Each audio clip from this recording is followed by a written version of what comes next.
Thanks for meeting me here and giving me the opportunity to talk to you and really hear your story and what you want to talk about. Rob Erickson here, head coach for UWEC Blugolds Football team. Yeah. Honored to be here. Well, thanks for coming out. I mean, it's always a pleasure to meet people in the community and talk about life skills and just football and share whatever we can. So I appreciate you coming out and showing an interest, and I'm glad to be here. Excellent. Yeah. Let's dive into it. Yeah, you bet.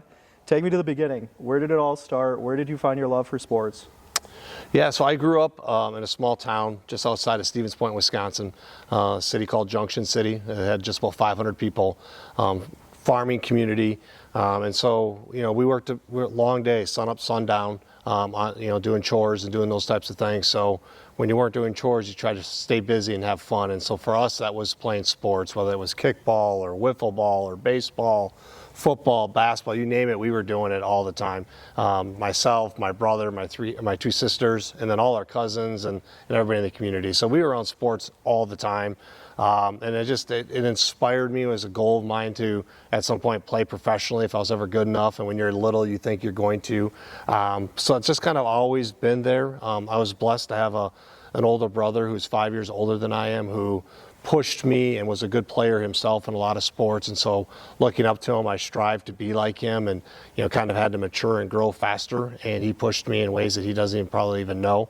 But I was around sports all the time. And then we got an opportunity to play Division III football in college. And, that just kind of kept it going. And then when football was done and I wasn't able to play professionally in any sport, got into coaching. It's just what I love. I love athletics. I love the relationships piece. I love seeing people grow.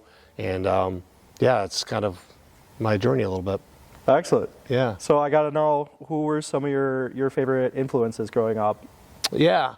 So obviously, like my brother, but then I had some great coaches, Jerry Fitzgerald, George Roman in high school that really motivated me.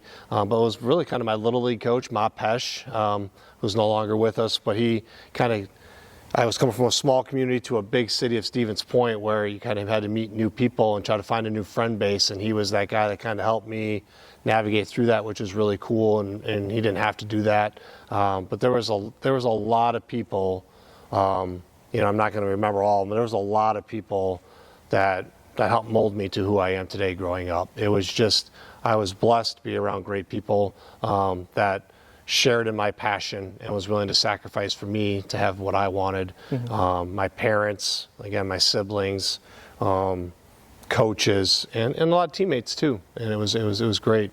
My influence since college has been my wife. I mean, she's been everything. Without her, none of this would be possible. Excellent. Yeah. I'm really happy to hear that. Yeah. About when did you start playing? Or, sorry, I guess a better question would be, had you always intended on coaching, or when did you really fall upon that? That's a great question. Yeah, so I remember being 12 years old, sharing my bedroom with my brother, and he was getting ready to leave high school. He was about to graduate, and he's going, well, what are you going to do, after graduation? What are you going to do when you get to be an adult? And I remember we're laying in bed, I'm like, well, I'm going to play professional baseball. And he's like, well, if that don't work, well, professional football, and just kept going through. Mm-hmm. He's like, well, when you're done playing, what are you going to do? Like, at some point, you're going to be done. What do you really want to do? And without missing a beat, I said, I want to coach. I didn't know what sport. I just wanted to coach. Football has been kind of my best path, but I mean, just in terms of being around sport, being around community, being around people who are motivated to be their best, and whatever that is, has always excited me. And if I can give any kind of tools, resource, guidance for that, I'm humbled by that. But I just love being around motivated people and people that want to make a difference in the world and difference in their community. And so I get so much more motivation from people than they probably get from me. But I've always wanted to coach. There was a small time coming out of high school, I wanted to be like an architect or some type of engineer. But the good Lord didn't possess me with a lot of math skills. So it was like, yeah, that's not going to be my pathway, which is good. He had a better plan for me, and here I am today. So when did you start coaching? I started coaching right after I got done playing. So I got done playing in 1999, just graduated college. And then I did high school coaching for 2 years, and then got into college, and then the journey just kept going. It was a long journey. You know, people ask me when they graduate college, like, or graduate high school, like, well, I got to find a job that pays really, really well. And I remember, like, when I got out of college and I started coaching, my first real job, I made $500 in 6 months. And then people were like, well, how did you make that work? Well, my wife was able to help us pay the bills and do what we needed to do. But her support and just people around us, like, just keep chasing it, and then eventually turns to $1,000 a year to $5,000, and then before you know it, you can actually make a living of it. Right. And but it was 5-6 years of not really making really any money. Most people would have quit and been like, it's not worth it. But for me, I was like, this is just what you do. It's what I want to do. I don't know if this is the right path. It's the only path I know. All I can do is work really hard. And I know where my goals are, my aspirations are. And if I just keep my nose down and just keep working hard and do the things that are expected, we can get there. Was there ever like a doubt in your mind that you couldn't make it? Was there ever like a doubt? Or? I'm sure. Okay. I'm sure there was times my wife and I sat back and said, is this really what's right? You know, you're in your late 20s and you're not really making any money. Like, is this really I know this is what you want to do, but is this the best thing for you? But the great thing about football, coaching football, is that it's kind of got seasons. You've got the fall, which is obviously the season everybody talks about, and you're in the office and you're really trying to game plan and win every football game Monday through Saturday. But then the off season hits and you're on the road recruiting, and it brings a new challenge, a new competitive edge, because you're trying to, learn about kids and get them to come to your school, and then you start spring practice and there's constant seasons. So it keeps you on your toes, it keeps you going, and I like that about this. And so I've never really had time to really take a deep breath and have a month off where you're like, do I really like what I'm doing? The closest to that was COVID, when we lost our season during COVID. But other than that, there's really no dead time. There's really you don't have weeks where you can go on vacation and do things. So you're staying busy, and this is what's the next task kind of thing. And you just kind of keep moving forward. So I've never really pondered doing anything different. Was school shut down during COVID? So there was no practice, no communication. It was just kind of that was that kind of time. Yeah. Okay. So growing up in your childhood, is there anything that has kind of really helped you get to where you're at right now? Yeah. Anything that you've learned? Yeah. I mean, hard work. Okay. Discipline, grit, honesty, just being a good person.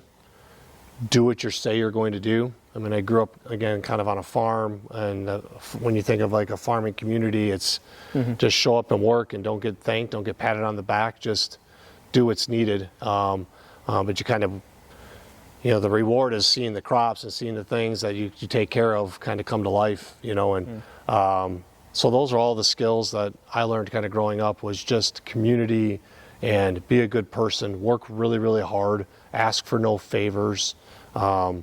Nothing's guaranteed in life, but you can kind of have your own success if you just stay true to a plan and to who you are. So I think a lot of those things I kind of learned. My parents were great on kind of bringing me through and raising a family of kids that were accountable, worked hard, sometimes played hard, but all the things that you need to do to, have good value systems. So I think that was probably the biggest thing I had. So that's awesome. Yeah, that's really inspirational. It leads me into the next topic. Can you tell me more about climbing the mountain? Kind of describe that to me. Yeah. So for me, like life, football, very similar, in that there's challenges in life every single day. Even if you feel like you're at the top of the mountain, you feel like everything is going well, there's something internally, there's something going on externally in your life that is making you think about maybe some negative circumstances or some doubt, or there's adversity every day, I guess, is the bigger thing. And as you go through it, you've got to change. You got to wake up every day feeling blessed that you get to put 2 feet on the ground and move forward, right? No matter what's going on in your world, you wake up and today's a new day. How are you going to spend it?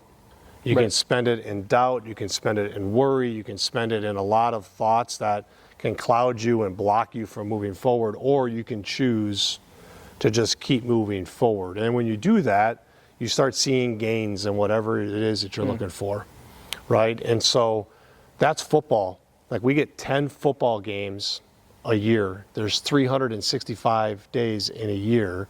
So 355 days we're practicing, we're lifting weights, we're running, we're being told we're not good enough in a film session or that we did a great job in films. Like there's so much prep for 10 games that you got to love the process of what those 10 games could look like and how good you can be on those 10 games. And that's life too. Like there's relationships in your life, there's people in your life, there's career aspirations we all have. But those are short moments, and we're building so long to get to those moments that we hope that when that moment arises, that we're ready to seize it, right? And so to climb the mountain, if you look at a mountain and a peak, like there's ups and downs, there's valleys, there's ridges, there's sometimes you got to go left, sometimes you got to go right, but you're trying to get to the summit. But at some point, it's not just a straight shot. People think, what's the path to success? You're here, you want to get to success here. Well, it's going to be like that. Well, that's not true at all. It's going here, and you hope that there's going to be a way to get there, right? And so that's climb the mountain, is every day handle adversity. And so we do that by, one, there's really 4 traits.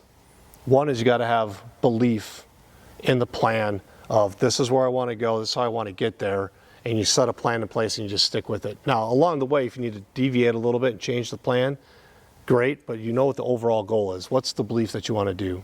And 2 is the discipline. And discipline for us is having a day-to-day discipline of being consistent. Be who you are, show up with a positive attitude, have toughness, have grit, have the mindset to keep pushing forward, right? And then the third part is grit. Grit is a long-term thing. Grit is something that it takes for us, if you think of a 4-year journey in college, freshman, sophomore, junior, senior year, your senior year better look better than your freshman year because you persevered and you kept growing and getting better and you had the passion to keep pursuing your dream. And you didn't give up. It's easy to say, yeah, this is hard, I don't want to do it.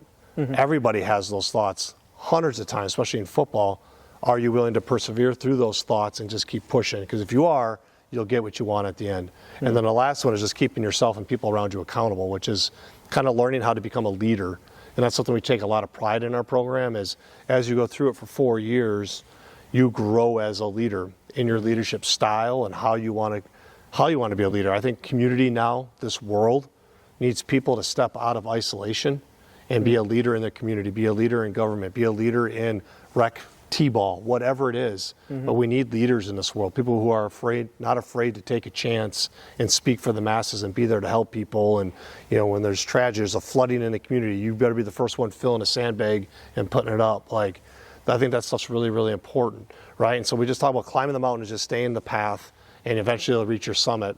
But then the cool thing about climbing a mountain, as soon as you get to one peak and you think you're there, we all set another goal and there's another peak and you just keep climbing every single day. That's all you can do. But then if you have a really, really bad day, right, where you just feel like there's no way you can keep climbing, we call that the valley in the mountain. But when you go and you look at a picture, a lot of times the valley is the most beautiful piece of the mountain. Right. You see the river coming in, you see the flowers blooming, you maybe see animals walking around, and you see the peaks on the sides. You're like, wow, this is beautiful. So sometimes that adversity you need in life is to set the stage for all the beautiful things that are ahead of you. Right. Take a minute, Right. say, okay, this isn't my best moment or best day, but tomorrow is, and you just keep moving forward. So climbing the mountain is just a big picture approach of just stay positive, stay to the goals, have your grit, have your discipline, keep pushing forward, and surround yourself, because there's peaks all over in a mountain range, with the brothers next to you on the team to push you into where you want to go. So we have a logo, we have if you go on social media, you'll kind of see some things, and the 2 mountain peaks on the side are your brothers with you, but they're also behind the main one, because the one on the left is the past, the one in the middle, which is the main one, that's the present, and be in the present, and the other one's back here, because that's the future. We don't know what's going to hold. Right now, we just got to focus on the present. So there's a lot of little side stories to it, but it's a 4-year process of learning it, and then I think once guys leave here, they can carry that over to the rest of their life, knowing that how do I handle adversity, how do I become a leader? Because winning and losing is super, super important. It's part of what we have to do, but it's about turning out good people in the community who are passionate, hungry, motivated, and great leaders, and so it's part of our obligation is to do that. Yeah, that's beautiful, man. That's honestly incredible. So it sounds like there's a lot of different challenges here. There's a sort of mentality that comes with it, and there's a sort of physicality that comes with it. How are you balancing everything? Yeah. And that we refer to that as just toughness. And toughness, really, people think, well, you got to be physically tough to play a combat sport like football or a hockey, but all sports have their own physical challenges. Maybe it's more cardiovascular endurance, maybe it's more physical. In order to persevere through that physicality and that soreness and all the stuff that comes with it, you got to be mentally tough. You know, so we talk, well, what does it take to break you? What does it take at some point for you to say, I'm tapping out, I'm good? And our job is to continue to push the guys in the off season as hard as we can to the cusp of they're ready to do that. Right. And then we stop and we build a callus, and then we build them back up with pride and positive reinforcement. And then the next week we push again to build a tougher callus, and you keep going. So that way when Saturday comes, it's game day, like that's the easiest part of the training because we've built a 7-month callus for that. Right? And so some people are like, when you really push people hard, well, you have to.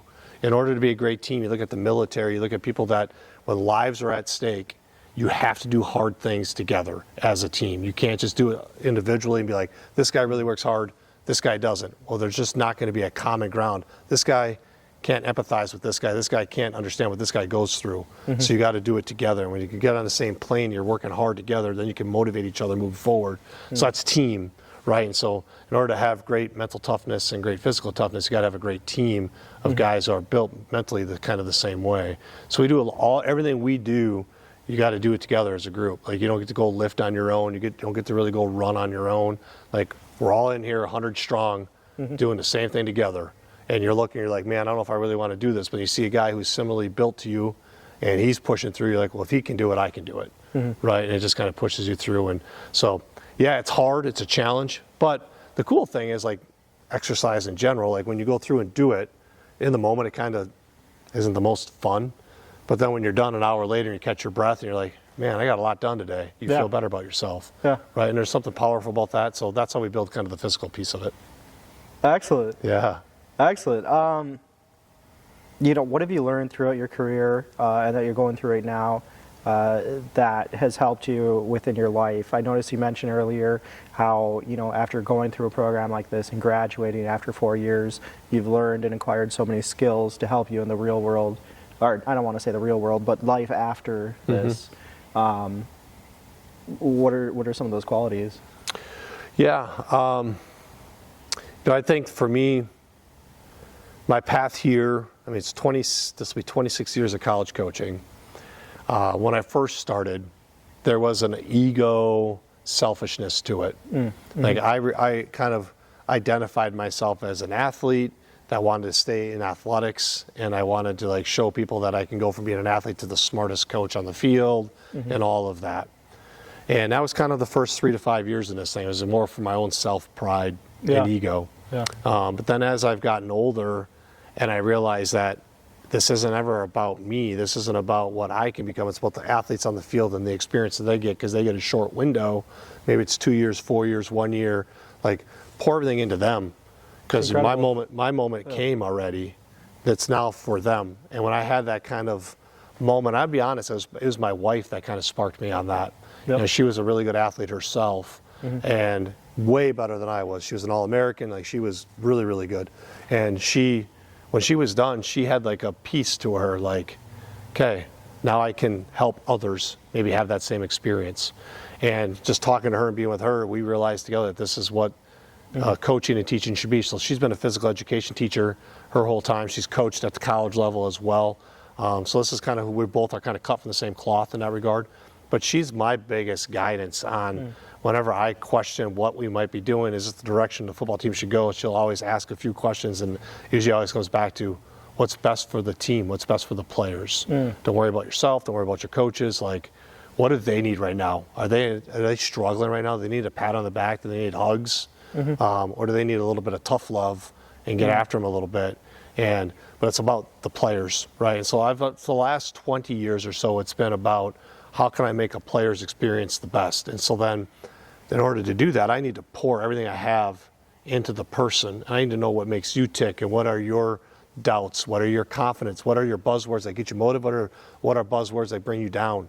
And not use the ones that bring you down, but the ones that build you up. But then build that confidence and trust in each other, so that if I come to you and say, hey, I think you can do this better if you just do this, this, and this, it's built off of trust, because we've had that equity built in. It's not just, hey, this guy's challenging me, he's on my butt, like he doesn't even understand who I am. No, I totally understand who you are, and I know you can be great in this area if you just push through these barriers, and I'll help you do that, right? And so that's kind of where I've grown. I'll never be perfect at it. I'll never be the master at it. But I think I get better at it every year, of just pouring everything I have into the kids, and worrying less about, the X's and the O's and the schemes and all that, which are very important, but it's about giving the kids everything I got. Yes, yes. Yeah. Well, I got to say, to take a whole day of paintball with your athletes is that's dedication. That's quite commendable. So you're looking good now. You're doing good. Like I said, again, a pleasure to be here.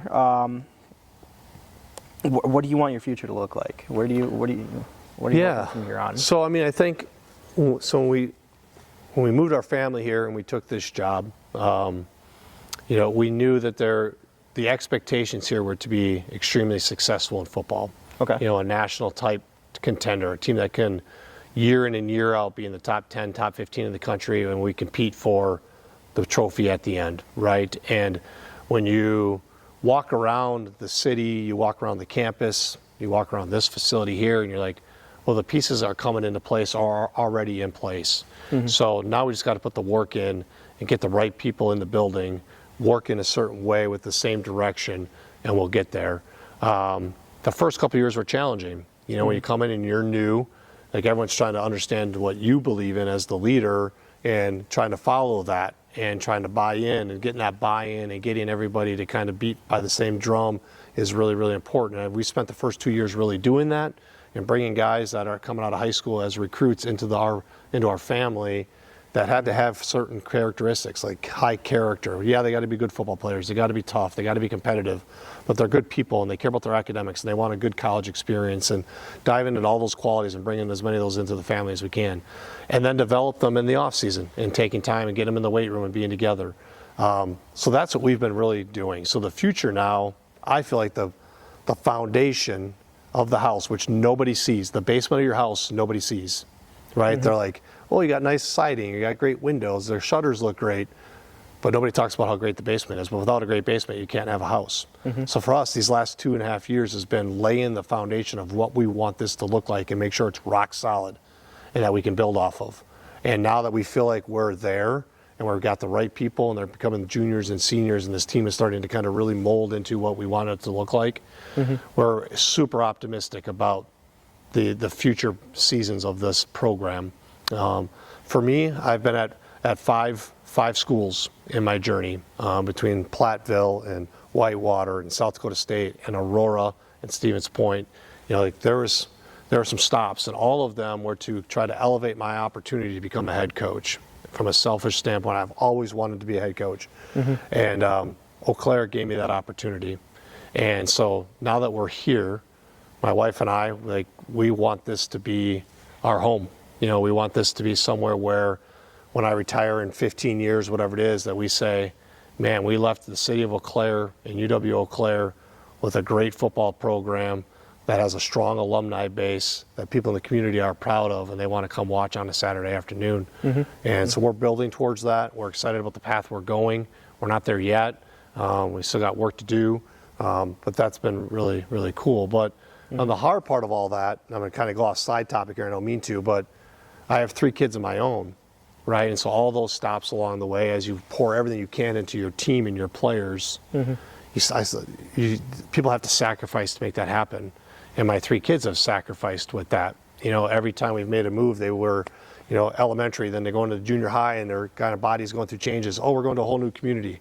So you go to a community, and then they're like, oh, shoot, make new friends. And then they make their new friends, and then, oh, we're taking another job, we're going here. And so they've constantly had to figure out their pathway through things. And they're the ones who have really had to kind of sacrifice. So we also want a place that in Eau Claire is that place where we can be here. So now as they start their families and grandkids become part of the equation, Eau Claire is where we go to see grandma and grandpa, because my kids kind of lost that a little bit in their high school and elementary day journey. Hopefully we can give them a semblance of what we see a good family structure kind of looking like. I think it's safe to say that your family is proud of you. I'm proud of you. I'm excited for you. I'm excited to see what you got. You know, you mentioned your brother, your wife, your kids, your coaches. Is there anyone else that you wanted to mention, kind of shout out, helping you get to where you're at?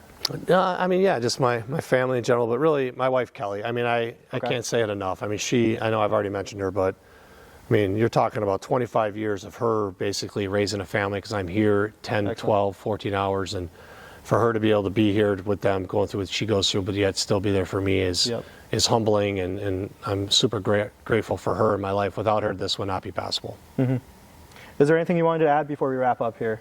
No, I appreciate your time. I mean, these are great things that, you know, I mean, I love meeting people in the community. We went to paintball at your facility, and you got to work with our team, and, you know, talking to the guys afterwards, I was like, what was some of the highlights of the day? And they're like, the workers, the people that were there helping and making it an experience. They said the people made it really fun, and you did, and the rest of your team did. So, I mean, we appreciate what you guys did, and we'll be back as well. Thank you, sir. You bet. It's been a pleasure. Been a pleasure. Thank you. Good luck to you. Appreciate it. Thank you. You too.